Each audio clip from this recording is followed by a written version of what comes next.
Baik, jadi pada kesempatan ini kita akan membahas mengenai contoh sistem antrian yang mempunyai dua kasir atau dua server. Nanti ada dua studi kasus yang akan kita coba bahas. Yang pertama, itu waktu antar kedatangan customer itu mengikuti distribusi uniform. Kemudian waktu proses di kasir 1 atau kalau dicontoh di buku Apple, dan waktu proses kasir 2 atau Baker itu mengikuti distribusi probabilitas uniform juga. Kemudian jika kedua kasir dalam keadaan idle, maka pelanggan diprioritaskan untuk dilayani di kasir 1. Sedangkan untuk contoh yang kedua, pada sistem antrian yang mempunyai dua kasir, waktu antar kedatangan customer, kemudian waktu proses di kasir, dan waktu proses di kasir 2, itu merupakan suatu random variable yang mengikuti distribusi probabilitas empiris. Jadi, ini contohnya. Jadi, waktu antar kedatangan customer itu mengikuti distribusi probabilitas empiris. Ini ya, distribusi probabilitasnya. Kemudian untuk waktu service time kasir 1 seperti ini distribusi probabilitasnya. Kemudian untuk service time kasir 2 itu juga mengikuti probabilitas empiris seperti ini. Oke. Nah, sekarang akan kita bahas satu persatu. Kita mulai dari contoh yang pertama, di mana waktu servis kasir pertama dan kedua mengikuti distribusi probabilitas uniform, dan juga waktu antar kedatangan customer mengikuti distribusi probabilitas uniform. Yang pertama, tentu saja pada saat kita akan membuat model simulasi di Microsoft Excel atau di spreadsheet, kita terlebih dahulu harus selalu melihat influence diagramnya. Jadi kita lihat di sini ada dua ukuran performansi atau dua output, yaitu biaya operasional dan waktu tunggu sistem. Ini kalau kita lihat ya, biaya operasional dan waktu tunggu sistem. Atau tadi sudah coba saya copy paste seperti ini. Ini ya, saya tunjukkan. Jadi ini ukuran performansinya atau outputnya, biaya operasional dan waktu tunggu di sistem. Oke, kemudian decision variabelnya itu adalah penambahan jumlah kasir. Nah, karena pada contoh kasus ini kita diminta untuk mengevaluasi performansi dari sistem seperti itu, performansi dari sistem, maka di awal kita langsung misalnya mau menuliskan jumlah kasir 2, tidak apa-apa. Artinya kalau kondisi saat ini memang ada 2 kasir, maka penambahan jumlah kasirnya kan 0 ya, seperti itu. Oke, jadi kalau nanti di simulasi dengan Excel-nya itu kalian tuliskan jumlah kasir, berarti ya kalian tuliskan sejumlah kasir yang saat ini ya dimiliki oleh perusahaan. Kemudian kalau misalnya nantinya akan membandingkan apakah 2 kasir dengan 3 kasir itu mana yang lebih baik, nah maka kita bisa tambahkan sehingga nanti kita bisa membandingkan. Kalau misalnya 2 kasir itu bagaimana performansinya, kalau 3 kasir bagaimana performansinya. Untuk selanjutnya kita bisa memberikan rekomendasi jumlah kasir yang ideal ya, yang ideal untuk mencapai waktu tunggu di sistem dan biaya operasional yang seminimum mungkin ya, seperti itu. Nah, kemudian kita lihat kita mempunyai uncontrollable input, gaji kasir, waktu antar kedatangan, service time, dan juga biaya kompensasi. Itu kemudian kita juga mempunyai komponen di dalam sistem, misalnya waktu mulai dilayani, waktu selesai dilayani, status kasir, dan seterusnya. Nah, pada saat kita membuat simulasi dengan spreadsheet, maka kita menggunakan inverse diagram ini untuk memberikan panduan kepada kita bagaimana cara sistem itu bekerja dan akan kita tirukan. Nah, sekarang kita langsung saja untuk contoh sistem antrian dengan dua server. Nah, kita masih ingat ya, tadi di inverse diagram decision variabelnya itu misalkan jumlah kasir, kita tuliskan di sini 2. Kemudian yang berikutnya ukuran performansinya kan ada 2 ya, biaya operasional dan waktu tunggu. Nah, kita tuliskan di sini. Kemudian ada uncontrollable input yang lainnya, yaitu biaya kompensasi dan gaji.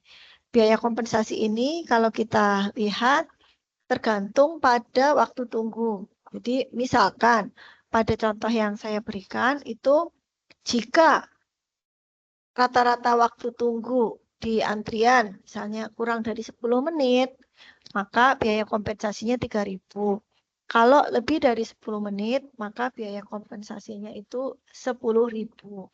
Nah, mungkin kalian membayangkan contohnya seperti apa ya. Saya ingat waktu dulu saya masih kuliah itu di salah satu restoran cepat saji, kan memasang jam pasir dengan ukuran tuh saya lupa 1 menit atau 3 menit. Nah, jadi setiap kali kita melakukan order, kemudian staff itu akan membalikan jam pasir tadi, ya jam pasir.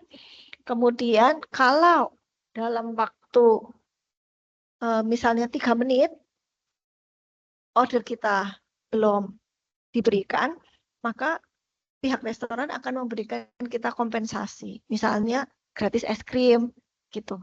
Terus gratis minuman ringan. Nah, itu contoh biaya kompensasi. Jadi kalau misalnya ada yang bertanya, apa iya sih ada biaya kompensasi? Iya. Jadi kalau dari pengalaman saya itu di salah satu restoran seperti itu. Nah, kalau kita bayangkan misalkan waktu proses pelayanannya itu lebih lama dibandingkan standarnya, kita bisa menghitung ya. Misalkan ada 10 customer, satu es krim cone itu misalnya harganya 5.000. Nah, berarti kan biaya kompensasinya kan 5.000 kali 10 customer. Ibaratnya seperti itu. Oke ya. Nah, kemudian setelah kita tuliskan decision variable, kemudian performansi atau output, kemudian kita tuliskan uncontrollable inputnya, maka kemudian kita bisa mulai menirukan bagaimana sistem itu bekerja. Nah, kalau kita perhatikan pada influence diagram, itu masih ada 2 uncontrollable input, yaitu waktu antar kedatangan dan waktu service. Ya, di mana kita tidak letakkan di atas seperti ini, karena waktu antar kedatangan customer dan juga waktu service time itu kan mengikuti jumlah customer yang datang. Saya letakkan di sini. Oke. Nah, sekarang kita mulai ya. Yang namanya sistem antrian itu kan ada customer, ada server. Maka kalau kita lihat di sini, kita pertama kali ya membangkitkan customer yang akan datang ke sistem. Kalau itu merupakan suatu random variable, maka yang kita lakukan pertama kali adalah kita membangkitkan bilangan random. Sehingga bilangan random itu dapat kita gunakan sebagai tools untuk kita dapat membangkitkan waktu antar kedatangan customer. Di mana jika random variable kita itu continue, maka untuk menentukan nilai dari random variable yang menggambarkan waktu antar kedatangan customer, kita bisa menggunakan inverse transform. Di mana kalau menurut textbook ya, untuk distribusi probabilitas uniform, hubungan antara R atau bilangan random dengan distribusi probabilitas uniform adalah X sama dengan A ditambah B minus A dikalikan R. A adalah nilai minimum, pada kasus ini nilai minimum waktu antar kedatangan konsumen. B itu adalah nilai maksimum waktu antar kedatangan customer. Jadi kita lihat di sini ada rumusnya seperti ini. Oke. Nah, jadi misalkan customer 1 itu waktu antar kedatangannya adalah 3,921. Jadi kan toko misalnya baru buka jam 8, maka customer 1 itu nanti akan datang pada jam 8 ditambah waktu antar kedatangan customer-nya. Nah, jadi kita mengenerate di kolom berikutnya, ini sesuai dengan yang ada di inverse diagram, yaitu waktu antar kedatangan customer mempengaruhi waktu kedatangan. Ini benar ya, waktu antar kedatangan konsumen mempengaruhi waktu kedatangan. Kemudian kita ubah menjadi format time. Jadi kalau di penjelasan saya sebelumnya di Excel, itu kita bisa merubah time itu dengan format time kurung buka 0,0,0 kurung tutup. 0 itu menggambarkan jam, 0 yang di tengah menggambarkan menit, 0 yang berikutnya menggambarkan detik. Nah, di sini bagaimana cara saya mendapatkan format ini? Jadi kita lihat di sini ya, 3,92. Berarti 3 menit itu lebih 92 detik. Ya kan seperti itu. Nah, itu kalau saya terjemahkan ke dalam format time seperti apa? Nah, berarti kan dari 3,9. Tadi kita tahu bahwa 3 itu menyatakan menit. Berarti kita round down saja. Kita bulatkan ke bawah. Betul? Sehingga 8 menit ditambah pukul 8 ditambah 3 menit. Berarti kan 8 lewat 3 menit. Kemudian yang 0,92 menit tadi itu kita dapatkan, kan kita mau mengambil 0,9.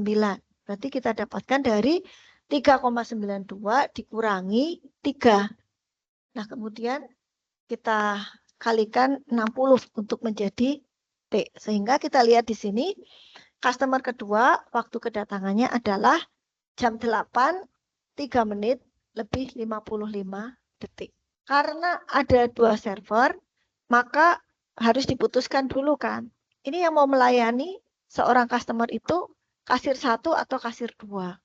Maka di sini itu saya tambahkan 3 kolom ini itu yang menyatakan siapa yang akan melayani seorang customer.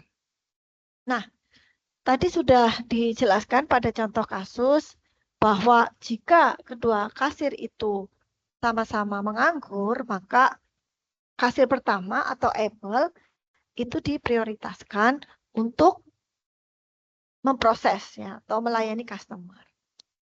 Nah, kita lihat di sini persamaan apa yang digunakan. Jadi, oke, saya menggunakan persamaan seperti ini. Jika waktu selesainya Apple melayani customer sebelumnya itu lebih kecil dibandingkan atau sama dengan waktu selesainya Baker melayani customer sebelumnya, maka yang diprioritaskan kan Apple. Oke, jadi ini seperti ini untuk menentukan mana kasir yang dipilih. Jadi saya membandingkan kalau Abel itu dan Baker itu sama-sama selesainya, berarti kan kondisinya keduanya sama-sama kemudian menganggur ya. Nah, maka yang diprioritaskan untuk mengerjakan atau memproses customer itu adalah yang Apple. Kalau ini kan tadi kasir yang terpilih, kita bandingkan antara Apple dengan Baker. Kalau dua-duanya sama-sama available, maka yang didahulukan untuk memproses adalah Apple. Betul ya ini? Betul. Nah, kemudian yang berikutnya itu kita menentukan kapan Apple itu bisa melayani dan kapan Baker itu bisa melayani. Kita lihat dari influence diagramnya, ya kan? Jadi kapan seorang kasir itu bisa melayani, itu kan dipengaruhi oleh waktu selesainya kasir tadi melayani seorang customer. Nah, jadi kapan Apple itu available gitu? Kalau dia sudah selesai melayani customer sebelumnya. Betul? Berarti customer pertama. Ini misalnya saya ada di customer kedua. Berarti Apple bisa melayani customer kedua kalau Apple sudah menyelesaikan proses di customer pertama. Berarti kita lihat sekarang selnya di baris yang ke-12 ya. Nah, kita lihat kapan Apple itu selesai melayani customer pertama. Oh, ternyata pukul 8 lebih 5 menit lebih 49 detik. Nah, kita lihat. Nah, ini seperti ini ya. 5 menit ini 8 5 menit 49 detik. Nah, kemudian yang berikutnya kalau Apple gimana? Sama. Apple itu bisa melayani setelah seorang customer jika Baker itu sudah selesai melayani customer sebelumnya. Sama ya, ini rumusnya. Oke, jadi dari tahap ini kita sudah menentukan kasir mana yang akan melayani seorang customer. Oke. Nah, kemudian yang berikutnya itu adalah setelah kita tahu bahwa kasir 1 atau kasir 2 yang akan melayani customer tertentu, maka langkah yang berikutnya itu adalah kita mengenerate service time. Betul? Tadi service time untuk Apple itu kan terdistribusi uniform 1/4, kemudian untuk kasir 2 itu juga terdistribusi uniform 1/9 ya, 1/9. Nah, maka dengan cara yang sama tadi kita bisa membangkitkan nilai dari random variable dalam hal ini adalah service time. Oke ya.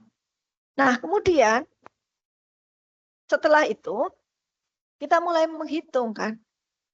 Jadi kalau Apple atau Baker itu sudah available untuk melayani, maka selanjutnya kita menentukan waktu masing-masing kasir, baik itu Apple atau Baker, untuk melayani seorang customer. Nah, ini perhatikan baik-baik. Rumus ini maksudnya apa? Jadi kalau saya perhatikan, itu biasanya ternyata terjadi kesalahannya itu di sini ya. Karena kita kan pinginnya, karena punya 2 server kan, kalau pas server 1 sibuk, server 2 nggak sibuk kan, kalau bisa ya server 2 melayani customer kalau ada customer yang datang gitu ya. Bukan bergantian ya. Bukan kalau Apple baru sibuk, itu berarti Bakernya diminta untuk istirahat. Kalau Bakernya sibuk, berarti Apple-nya istirahat kan tidak. Tetapi kita ingin bahwa kalau pas Apple baru sibuk, terus ada customer datang, customer-nya nggak usah nunggu karena bisa dilayani oleh Baker. Nah, kurang lebih seperti itu. Nah, maka di sini kita coba tuliskan formulanya seperti ini. Jika kasir yang dipilih adalah Apple, maka waktu mulai Apple bisa melayani adalah waktu di mana Apple itu selesai melayani customer sebelumnya, seperti ini, bandingkan dengan waktu kedatangan customer. Kita lihat di sini, kita gunakan rumus ini. Jadi, if G13 sama dengan Apple, maka nilainya adalah max kita pilih mana yang lebih besar, apakah itu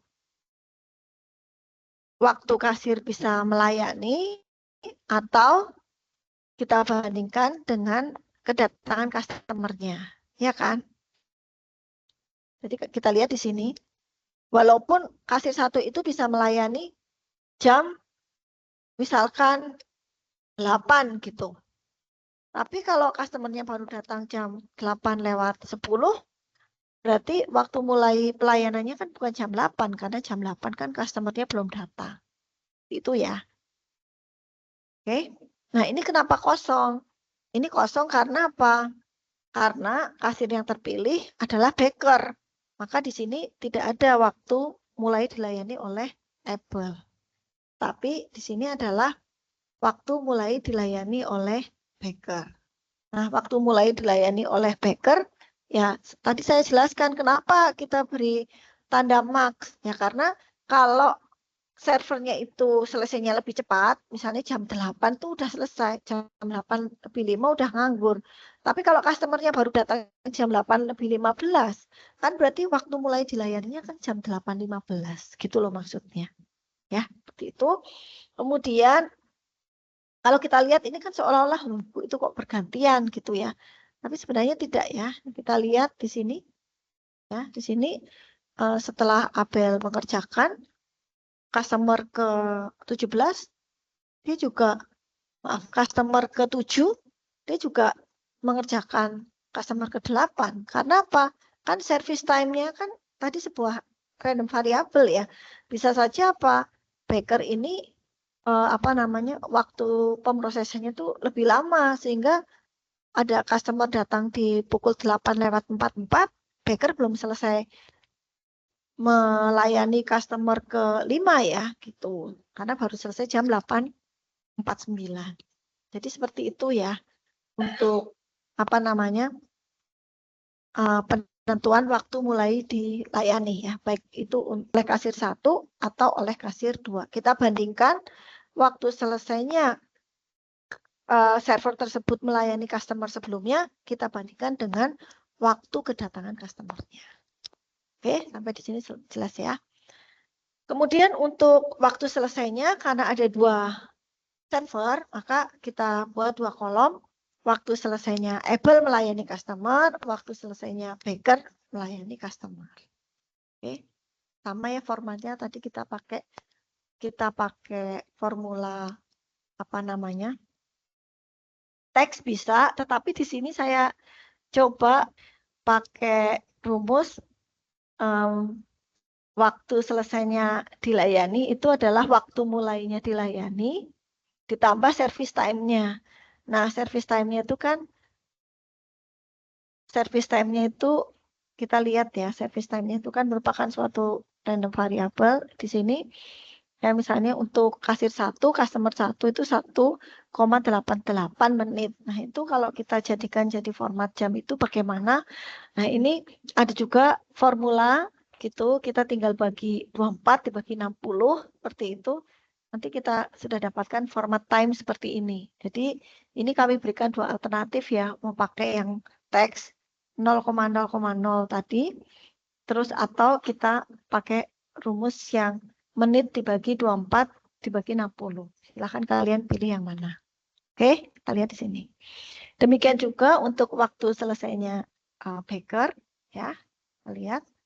Kemudian setelah itu, karena ukuran performansinya itu waktu tunggu konsumen di antrian, waktu tunggu konsumen di sistem, maka biasanya kalau saya lebih suka pertahapan itu saya identifikasi statusnya itu apa. Misal ini ya, ini saya mengidentifikasi, oh kasir yang terpilih siapa sih gitu. Untuk memudahkan kita nanti pada saat kita mau mengecek ya, apakah model simulasi yang kita buat itu sudah benar atau belum.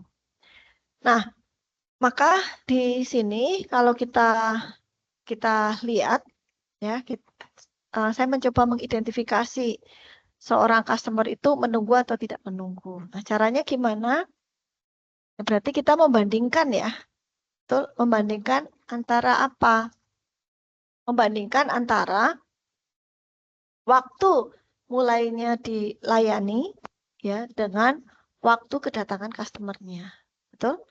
Kalau customer-nya datang jam 8.10, pas jam 8.10 servernya idle. Nah, berarti kan tidak menunggu. Betul? Nah, di sini saya coba gunakan ekspresi if or karena kan ada 2 kemungkinan ya, yaitu server Able yang melayani atau server Baker. Kan begitu. Nah, maka ini kita gunakan if or. Oke? Ya, seperti itu. Jadi kita lihat, ini tidak menunggu.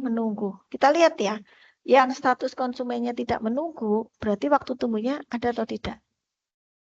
Tidak ada ya. Tapi yang status konsumennya menunggu, waktu tunggu konsumennya ada tidak? Ada. Kan? Kita lihat ya. Ini memudahkan kita untuk mengecek. Nah, jadi dari contoh sampai sejauh ini, tahapan sampai sejauh ini, kita sudah mendapatkan ukuran performansi terkait dengan waktu tunggu konsumen di antrian. Tapi karena masih dalam format time, atau waktu, maka kemudian kita konversi itu ke dalam format menit. Ya, ini kita bisa gunakan rumus seperti ini. Menit P12 ditambah second P12 dibagi 60. Nanti ketemu. Oh, misalnya customer ketiga itu waktu tunggu konsumen di dalam antrian adalah 0,05 menit. Seperti itu. Ya, berarti terjawab ya untuk ukuran performansi yang pertama. Ini yang pertama yang tadi sudah kita definisikan ya. Ini waktu tunggu customer misalnya di antrian. Kalau memang yang mau dilihat waktu tunggu customer di sistem ya, boleh saja gitu. Oke, nah kemudian setelah kita dapatkan waktu tunggu konsumen di dalam antrian, kemudian kita mau menghitung juga misalnya apa? Waktu idle server, ya kan? Nah, jadi kita untuk masing-masing tahapan, masing-masing kedatangan customer, kita identifikasi apakah suatu server itu sedang sibuk atau sedang menganggur. Jadi kita bandingkan dengan apanya? Kita bandingkan seorang server itu ya, itu dikatakan idle jika apa? Jika waktu selesainya server tersebut melayani customer sebelumnya, ya kan? Itu lebih kecil dibandingkan kedatangan customer setelahnya. Jadi servernya kan harus nunggu sampai ada lagi customer berikutnya yang bisa dia proses. Nah, kemudian kita lihat ya. Ini kita lihat di sini. Waktu idle server able. Kalau sibuk berarti waktu idle-nya nggak ada. Tapi kalau menganggur, maka waktu idle-nya ada. Waktu idle-nya itu bagaimana kita bisa menghitung? Ya, antara apa? Kita bandingkan antara kapan baker itu selesai memproses customer sebelumnya, kita kurangi dengan waktu kedatangan customer-nya. Gitu. Ya, customer setelahnya. Nah, kemudian kita bisa hitung waktu idle server able di dalam format menit ya. Tadi sudah saya contohkan. Menit plus second dibagi 60 ya. Seperti itu. Nah, jadi kita bisa hitung total waktu idle server dalam format menit. Kalau waktu idle server tidak perlu kita rata-rata ya, karena kita ingin mengetahui total waktu idle-nya. Misalnya dari 7 jam kerja, itu oh ternyata idle-nya itu 50 menit. Gitu. Nggak perlu dirata-rata ya. Ya kan? Seperti itu. Kemudian, waktu customer tinggal di sistem, itu kita bisa gunakan formula apa? Waktu customer tinggal di sistem itu kita bandingkan dari mulai apa? Kedatangan customer ya toh sampai dengan customer itu meninggalkan sistem. Nah, karena ada 2 server, maka kita tuliskan ya, jika betul yang dipilih itu adalah Apple, maka yang dipilih itu Apple, maka waktu customer tinggal di dalam sistem itu adalah waktu selesainya customer dilayani oleh Apple dikurangi waktu kedatangan customer. Ya. Kalau tidak, kalau misalnya dipilih Baker, berarti ya dari waktu Baker melayani customer dikurangi dengan waktu kedatangan customer-nya. Jadi seperti itu untuk bagaimana menyelesaikan permasalahan sistem antrian untuk 2 server.